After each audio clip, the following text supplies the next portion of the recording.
Medium app के इस episode में विशेष एपिसोड है, ये स्पेशल एपिसोड है। आप सबका स्वागत है। मैं प्रोफेसर शिवाजी सरकार और बात करूंगा प्रोफेसर प्रदीप माथुर से कल के दिन के बारे में। दिल्ली, मिल्कीपुर और इरौड का चुनाव। इरौड और मिल्कीपुर में बाईपोल था। और हमारा, जब आप आगे बढ़े उससे पहले हम फिर से आपसे कहेंगे कि हमारे चैनल को सब्सक्राइब करें, लाइक करें और शेयर करें। तो हम जल्दी से बात करेंगे। आज सबसे पहली चीज जो है, कल जो दिल्ली में चुनाव हुआ उसमें 2013 के बाद सबसे कम वोटिंग हुई। ये अपने आप में एक खबर है। कुल 60.5% की वोटिंग हुई और इसको लेकर कई दलों में चिंता है, क्योंकि वोटिंग परसेंटेज का कम होने का मतलब है कि वोटर का उत्साह दिल्ली के राजनीतिक दलों में नहीं है। वो राजनीतिक दलों से जुड़ना चाहते या नहीं जुड़ना चाहते, ये एक महत्वपूर्ण सवाल है। ऐसे में तो तमाम करीब 10 एग्जिट पोल जो है वो दिखाती है कि बीजेपी को 35 से 49 सीटें मिलेंगी।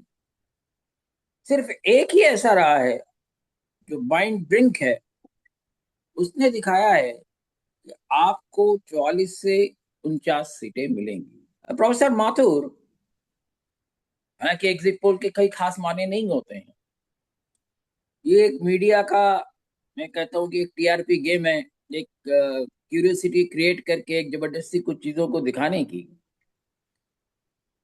पर एक और इंटरेस्टिंग चीज जो है दिल्ली में जो देखा गया कि मुस्तफाबाद, जो एक minority dominated constituency, assembly constituency है, वहां सबसे ज्यादा वोटिंग हुई। और महरौली में, सबसे पुराना दिल्ली का हिस्सा माना जाता है, उसमें सबसे कम वोटिंग हुई, जो 53% के आसपास था। तो ये जो कई चीजें हुई और जिस तरह से सारे दिन जो है बात होती रही मिल्कीपुर की भी, और मिल्कीपुर में समाजवादी जो है वो बार बार कहते रहे कि वहां तरह की गड़बड़ियां हो रही हैं, हालांकि उन्होंने कोई एविडेंस नहीं दिया। पर दिल्ली में जिस तरह की चीजें हुई सारी, और जो सारा, एक इंटरेस्टिंग चीज और है, दिल्ली के चीफ मिनिस्टर जो है बूथ पे भी जाके फोन कर रहे थे।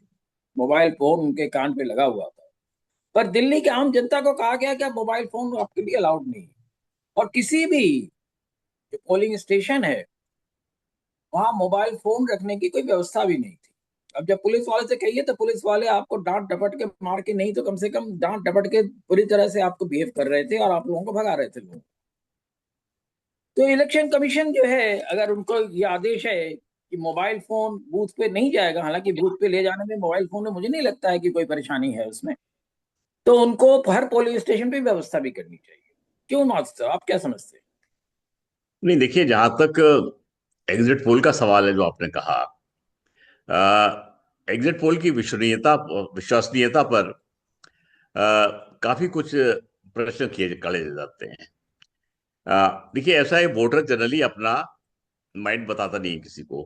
कल मेरे एक बड़े वरिष्ठ साथी ओखला में माइक लेके खड़े थे और जो वोटर्स आ रहे थे उनसे पूछ रहे थे आपने किसको वोट डाला, और तमाम वोटर्स ने जवाब नहीं दिया, बोले साहब नहीं बताएंगे आप। अब प्रश्न ये है कि जो एग्जिट पोल है, 5 बजे मान लीजिए चुनाव खत्म हुए, 6 बजे तक वोटिंग खत्म हुई, और उन्होंने 6:15 6:30 में बता दिया कि एग्जिट पोल ये है। तो एक तो उनके पास समय नहीं है, इसको ये कैसे बताया उन्होंने, और दूसरी बात यह है कि वोटर से उनको कितना बताया, कैसे बताया, क्या है।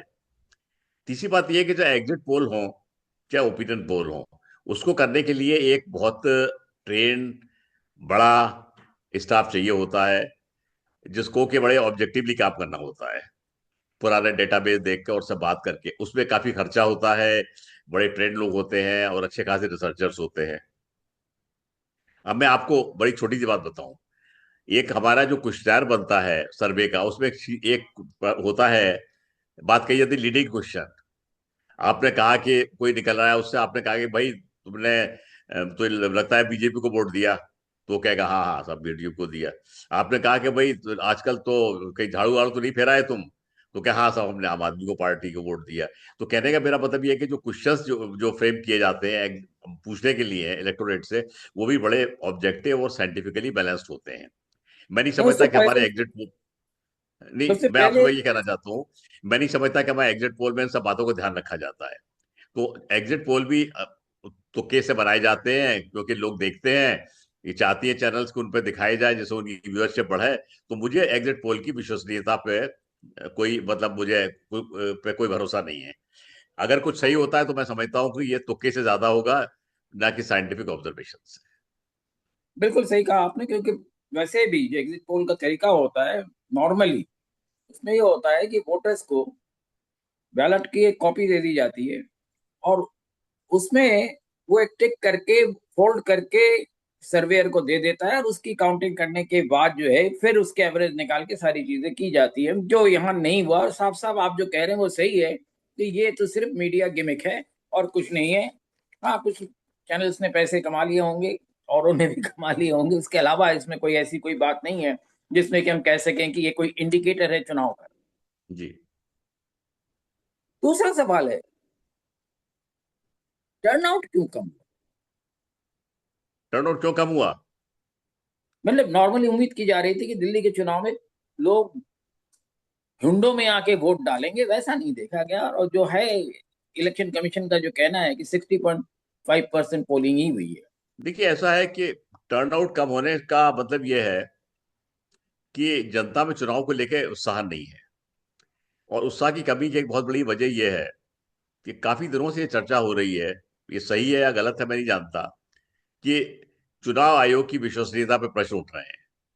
ये कहा जा रहा है कि तमाम इलेक्शन रिजल्ट जो मैनिपुलेटेड होते हैं, ये बात जोरों में कही जा रही है, अपोजिशन वाले ये बात बार बार कहते हैं। ये मामला सुप्रीम कोर्ट तक जा चुका है। अब प्रश्न ये है कि हमारे आपके ऐसा वोटर सोचेगा कि भाई अगर आपको चुनाव मैनिपुलेट ही करने हैं, हम कुछ भी डालें, रिजल्ट जो आपको दिखाना है एक खास रूलिंग पार्टी के फेवर में, तो काहे को जहमत उठाई जाए कि वहां जाया जाए सुबह और वोट दिया जाए मतलब। तो मुझे लगता है कि एक तो वोटिंग परसेंटेज कम होने की ये वजह है कि लोगों को ये एक चुनाव के बारे में उतना इंतजाम नहीं है, एक बात। दूसरा जो बात आ रही है वो थोड़ी अजीब सी आ रही है।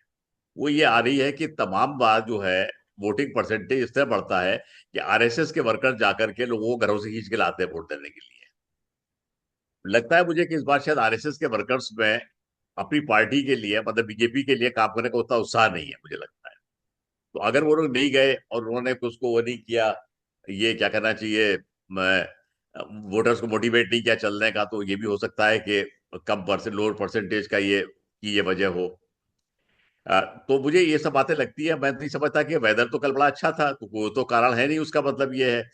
तीसरी बात मुझे लगती है कि वोटर शायद थोड़ा कंफ्यूज था, मतलब बार बार ये कहा जा रहा था कि मुकाबला जो आप और जनता पार्टी के बीच में है, सॉरी भारतीय जनता पार्टी के बीच में है, बीजेपी और आपके बीच में है। मुझको लगता है ये कि वोटर जो है दोनों पार्टीज को देख चुका है, दोनों पार्टीज इनकम्बेंसी फैक्टर से सफर कर रही हैं। आप जो है इनका एंटी इनकम्बेंसी फैक्टर जो है दिल्ली है, और भाजपा का इनका एंटी इनकम्बेंसी फैक्टर जो है वो भी दिल्ली या ऑल इंडिया ही लेवल पे है। तो शायद वोटर की ये समझ में आया हो कि भाई ये दोनों पार्टी जो है ये ऐसी हैं, इनका कोई बड़ा भारी इन्होंने काम किया नहीं है, और कांग्रेस के कोई चांसेस नहीं है, तो इसलिए भी शायद वोटर घर पे बैठा हो। ये मेरा एक प्रजम्पशन है मतलब। तो अभी हम यहाँ से विदा लेते हैं दर्शकों से। आपसे फिर प्रोफेसर शिवाजी सरकार का और प्रोफेसर माथुर का दरखास्त है कि आप शेयर करें, लाइक करें और हमारा चैनल सब्सक्राइब करें। धन्यवाद।